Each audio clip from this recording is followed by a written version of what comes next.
What happens when one of the world's biggest companies makes one of the world's biggest marketing mistakes? Today, we're talking about a disaster so embarrassing, so shocking, that it became a global meme. This is the unbelievable story of the billion-dollar ad mistake that humiliated Pepsi. Before we start, let me ask you something. If you were Pepsi's marketing director, would you dare to approve a risky ad, knowing it could break the internet for all the wrong reasons? Well, Pepsi approved it and instantly regretted it. The rivalry between Pepsi and Coca-Cola is legendary. For decades, Pepsi has tried to beat Coca-Cola with loud, flashy, youth-driven marketing. They've used celebrities, music, and pop culture to show they're the cool drink. And in 2017, they wanted to take things to the next level. That year, the world was filled with protests. Racial protests, political protests, social rights protests. People were emotional, divided, and demanding change. Pepsi thought, what if we make an ad that celebrates peace and unity?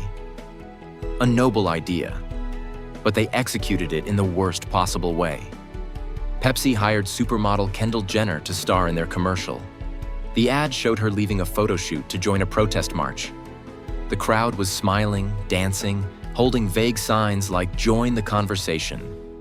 Everything looked unrealistically happy. But the real disaster came at the end. Kendall Jenner walks up to a police officer, hands him a Pepsi, and suddenly, the protest magically becomes peaceful. The message was basically, all global conflict can be solved with a can of Pepsi. People were furious. Activists said Pepsi was mocking real struggles. Communities said the ad made fun of serious protests. Millions accused Pepsi of being tone-deaf, clueless, and insensitive. Within hours, the internet exploded with anger. Memes flooded social media. Twitter roasted Pepsi non-stop. Celebrities criticized it. News channels mocked it. Pepsi didn't just embarrass themselves. They embarrassed their own customers. The video was pulled within 24 hours. Pepsi issued an apology. We missed the mark. But the damage was massive. The ad became one of the most disliked corporate commercials in history. Pepsi's brand reputation dropped worldwide. Stock value took a hit. Marketing teams were fired. Kendall Jenner herself cried on TV because of the backlash. But here's the crazy part. The ad reportedly cost over $100 million to make and promote. And the long-term damage to Pepsi's brand is estimated to be over $1 billion. All because nobody in the boardroom said, hey, maybe this is a bad idea. So why was it such a disaster? They used real social struggles as a marketing gimmick. Real people were risking their lives in protests. Pepsi used it as a backdrop for selling soda. They tried to simplify complex issues. World problems can't be solved with a soft drink. They didn't include diverse voices in decision-making. Not a single person from activist communities approved or advised on the ad.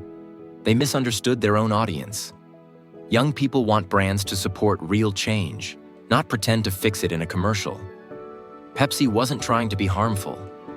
They were just unbelievably out of touch. Pepsi's billion-dollar fail teaches powerful marketing lessons. Understand your audience before you try to represent them. Avoid using sensitive topics for commercial gain.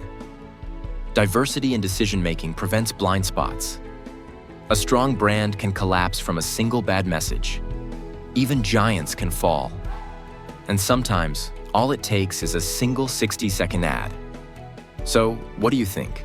Was this the worst ad in history? And should companies stay away from social issues in marketing?